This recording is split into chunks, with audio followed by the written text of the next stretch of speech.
Now on KOAM News at 5, an area pharmacy is struggling to stock at-home COVID tests as demand increases. The cleanup is continuing in Manville, New Jersey after Ida brought devastating floods. I'm Wendy Gillette with President Biden's tour of the damage and what he said during his visit. The 4 states' most watched news starts now. At-home COVID testing kits could be harder to find on store shelves. This is KOAM News at 5. The kits had been fairly widely available since the spring, but now with the Delta variant surging, some stores are selling out. In an article by the Wall Street Journal, Abbott Laboratories, the maker of the popular Binax Now testing kit, says they expect supply to be slim over the next few weeks. Here in the 4 states, availability of a testing kit varies from place to place. Stone's Corner Pharmacy has been carrying them for a few months, but they don't currently have any in stock. We have had them up until last week even, but right now they doesn't appear to be available. Even searched online for some different places that we wouldn't typically use, and we weren't able to source them right now. Since people in the area are purchasing the testing kits, we're going to hear from a local healthcare professional on what you should keep in mind if you can find one to buy. We'll have that tonight at 6.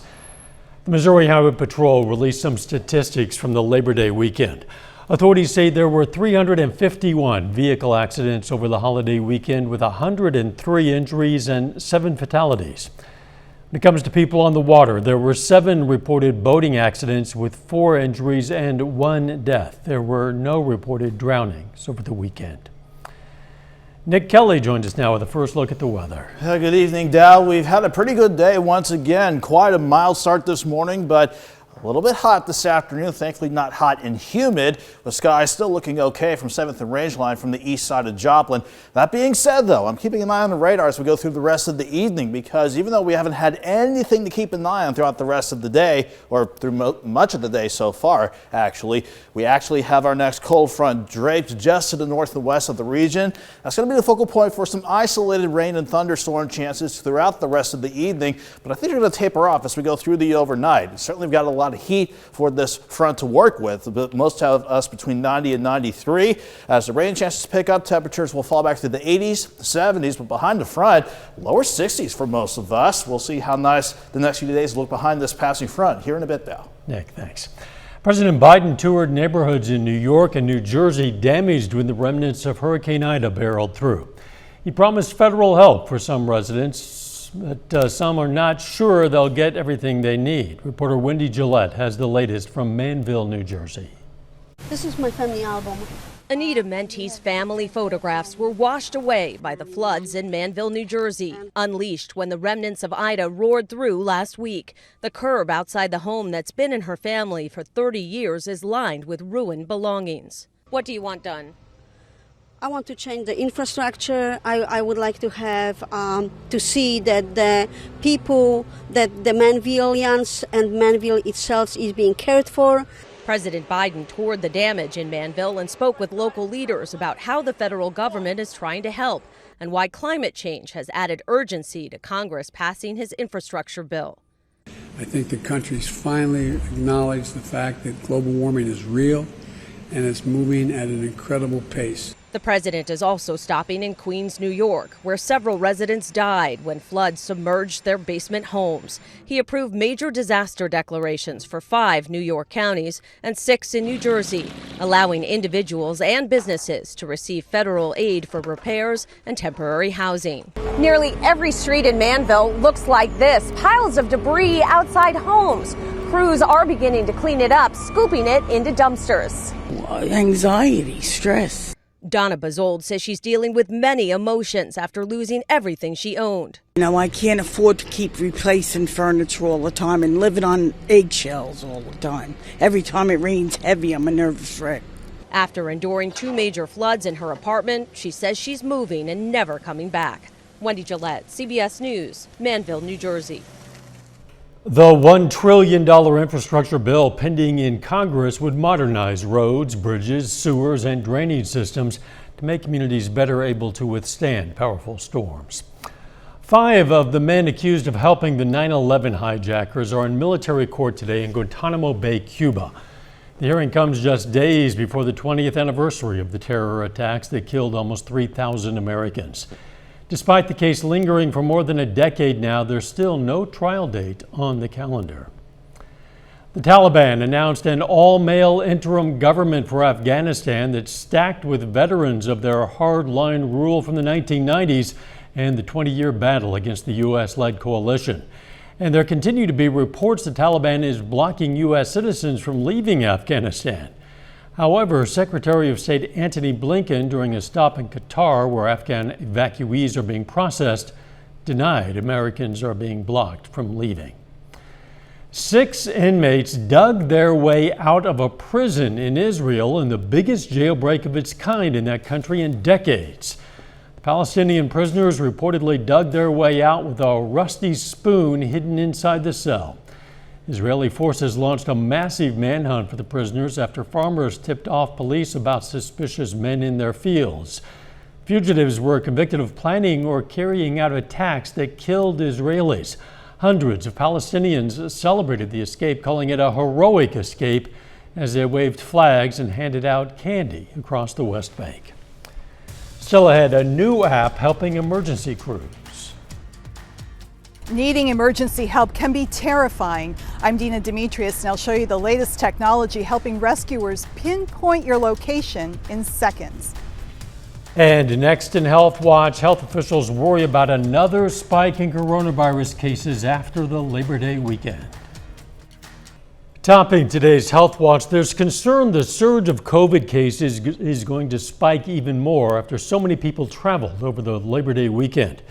This comes as hospitals in many parts of the country are overwhelmed with unvaccinated patients. Deborah Alfarone reports from Washington.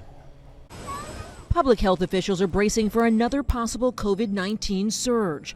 TSA officers screened more than 5.3 million passengers over the long Labor Day holiday, despite CDC warnings, especially for the unvaccinated, to stay home. If there were a lot of people who were unvaccinated that were traveling and they didn't wear masks, as they didn't use appropriate social distancing, and they weren't washing their hands, we could see a lot more disease activity in the coming weeks. Last week, the U.S. averaged more than 150,000 new COVID cases and more than 12,000 new hospital admissions. 53% of the total population is fully vaccinated, leaving just under half unprotected. The risk of infection, just infection itself or serious infection, is so much higher with people who are unvaccinated. Hospitals are stretched thin. A Washington Post tracker finds that the number of hospitalized COVID patients has more than doubled since last Labor Day. Rural hospitals are especially struggling. So 20 patients in the hospital, only one does not have COVID. Dr. Hassan Kakli works at El Campo Memorial Hospital in Texas. He says wait times in the ER are unprecedented. You would never see 4 digits on minutes since checked in. We're 4 digits on the thousands of minutes. And a last resort move in northern Idaho, where facilities can no longer handle COVID patients. Crisis standards of care are in effect, allowing hospitals to allocate resources to the patients most likely to survive. Deborah Alfarone, CBS News, Washington. Now, officials are also monitoring another COVID variant, the Mu variant, to see how transmissible it is and whether current vaccines stand up against it. COVID-19 does not appear to affect the lung function of young people. Researchers in Sweden looked at a group of patients with an average age of 22. They found no statistically significant difference between the lung function of those who had the virus and those who had not had it, but they say more research is needed on asthma sufferers. Hundreds of medical journals have published a united call for action on climate change. The editorial points to established links between the climate crisis and a wide range of adverse health effects over the past 20 years. It warns, quote, "The science is unequivocal. A global increase of 1.5 degrees Celsius above the pre-industrial average and the continued loss of biodiversity risk catastrophic harm to health that will be impossible to reverse," end quote. High-fat diets may be the underlying cause of obesity. A study in the Journal of Physiology found feeding rats a high-fat diet led to disturbances in the part of the brain that controls the feeling of being full, leading to overeating. And that is a look at today's health news. A little bit later, Hurricane Ida helped continue the rise of gas prices over the holiday weekend.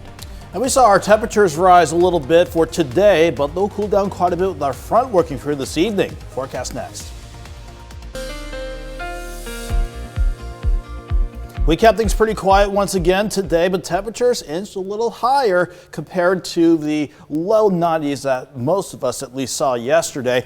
After we saw a nice drop off in temperatures though, after we hit the lower 90s yesterday, dropped back into the mid to upper 60s.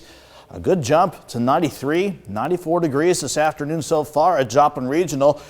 And we've done it again with nothing happening so far today. That being said, the radar could get a bit of a workout this evening because even though we haven't had anything to track over the course of the day so far, we plot on the wind arrows to show our cold front beginning to cross over the Kansas Turnpike. And as it does, we're starting to see signs of cloud cover beginning to billow up. And eventually that's going to lead to some isolated thunderstorms that some will definitely see, and some of those could be strong. We'll see how those chances will play out here in a moment. But everyone's looking good. 7th and Rangeline especially. Mostly sunny skies, 93. Feels like 94 though, but with dew points in the lower 60s, it's still not too bad to be out and about for an evening jog or whatever you have planned outside. Most of us are in the lower to middle 90s right now, but as our front begins to roll on through, not only will we keep an eye out for isolated storm chances up until about midnight for the most part, they're going to see these temperatures fall from the 90s through the 80s,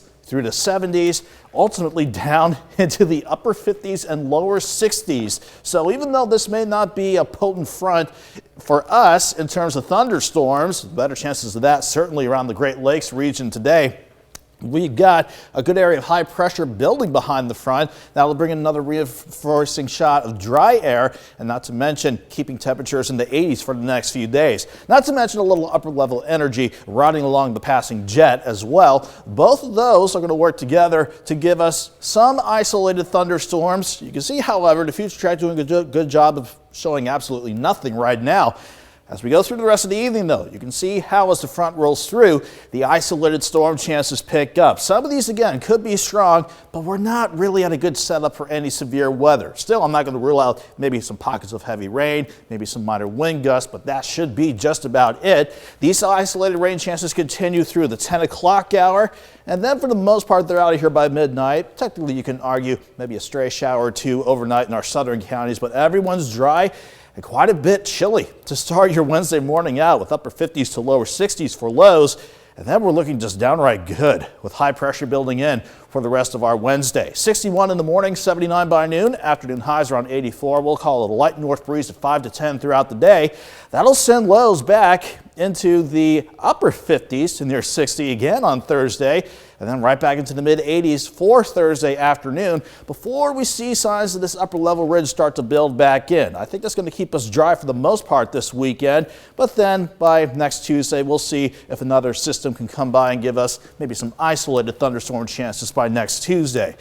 So we just got to keep an eye on the radar for about the next 5 hours or so. And even then it'll be isolated storms at worst this evening. Behind it though, 84, mostly sunny tomorrow, 86 Thursday, lower 90s on Friday. Even if we push back into the mid 90s into early next week now, I don't see the big humidity coming back here anytime soon. That's good. And highs in the 80s for the next couple of days sounds great. And some lows in the 50s, we'll take that for sure. Thanks, Nick. Coming up, a new piece of technology is helping emergency crews find a caller's location faster. First, though, we honor a local World War II veteran. Richard French served in the U.S. Army from 1942 to 46. The Riverton, Kansas native was stationed in Europe and Japan, and we salute Staff Sergeant Richard French, a four-state hero. Top in Consumer Watch today, those driving home after the holiday weekend likely saw some pain at the pump. Hurricane Ida helped push the national average for a gallon of gas to $3.19. Californians are paying $4.40. That's the highest Labor Day gas prices ever. As soon as gas demand declines, which typically happens at the end of the summer travel season, prices are expected to drop. Bitcoin is taking one country's currency into the digital age. El Salvador today officially began accepting the cryptocurrency as legal tender. Businesses will be required to accept it, and residents can use it to pay taxes. The Central American nation bought nearly $21 million in Bitcoin ahead of the rollout and set up a network of ATMs for consumer use. It can be terrifying calling 911 in an emergency, especially when you don't have an address to give. But new technology now pinpoints emergency calls in seconds using an app or a text straight to your cell phone. Dina Demetrius reports. The Los Angeles Fire Department gets about 1,000 calls a day for help, from hoisting hikers to safety to battling wildfires. Last April, a pair of Los Angeles hikers ventured off a trail and got lost. A new technology called What 3 Words led rescuers to their exact location. You're going to get a text message and click on that link and then let me know what words it says. Heavy send career. Okay, so heavy send career. Within seconds, LA Fire pinpointed the remote site. We've got a rescue on the ground. You make contact. The new technology divides the entire globe into 57 trillion 10 by 10 foot squares, each with its own unique set of 3 random words as its address. Right now, we can see the dot on the map, but without What 3 Words, we can't describe it in English. We have to use very long a series of numbers or letters in order to do that. But if you just have to enter 3 English words, it's like entering an address. So we were able to really speed up the call processing time. Nationwide, the average emergency response time is about 10 minutes, rising to 14 minutes in rural areas. Now help comes sooner. The ones that it really helps get there a lot quicker is our helicopters, our air assets. They're able to input it into their system and they're able to fly directly to that location and get overhead. Callers who have the app on their phones can quickly give their 3-word location to 911. But even without the app, dispatchers can still zero in on a call. Even if you're offline with no data, you can still get the 3 words for where you are. If you don't have the app on their phone, they do have a way to send you an SMS, which will take you to a web page where you can get the 3 words. 3 words that take the search out of search and rescue. Dina Demetrius, CBS News, Los Angeles. What 3 Words is also used in a few smaller emergency agencies in the U.S. and more widely in other countries in more than 30 languages. Toyota says it'll invest $13.5 billion in developing batteries for electric vehicles. The automaker is looking to adjust the materials used, hoping to slash the cost of batteries by at least 30% by 2030. Toyota also pledges to improve power consumption in its electric vehicles. American Airlines is ending its pandemic benefits for unvaccinated employees starting next month. If an unvaccinated employee misses work because of a COVID-19 infection, they're going to have to use their own sick days. For now, American Airlines is not mandating employees be vaccinated, but it is strongly encouraging it. A final check of the forecast next.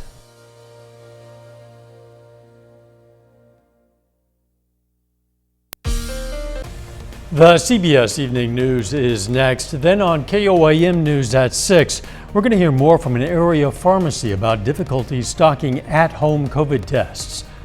Plus, Mercy Hospital officials talk about their expectations for the upcoming flu season. And a Neosho, Missouri teacher resigns following backlash over a pride flag displayed in his classroom. Stay with us for the CBS Evening News, then KOAM News at 6. A Neosho County, Kansas resident is $250,000 richer. A person who wishes to remain anonymous collected the cool $250,000, the top prize on the Kansas Lottery's $30 multiplier super ticket game. The winning ticket was sold at Pete's 24 on North Santa Fe Street in Chanute. The unnamed winner first thought it was a $25,000 winning ticket, then realized it was 10 times as much. Didn't tell anyone about the ticket before driving to Topeka to claim the prize. Probably a good idea. Yeah. We don't know much about that person, whoever it is, spending some money on their business and paying off some debts. Good That's deal. about it. The weather looking pretty nice for a little while. Yeah, we just got to get past some isolated storms this evening, but once we hit the overnight, I think we're okay for the next several days, quite frankly. 84, mostly sunny tomorrow, 59 Thursday morning. We'll enjoy highs near 86 before we have to head back into the 90s on Friday now. Thanks for joining us. CBS Evening News is next. Of course, we'll be right back here at 6. We'll see you then. Let's make it a great evening.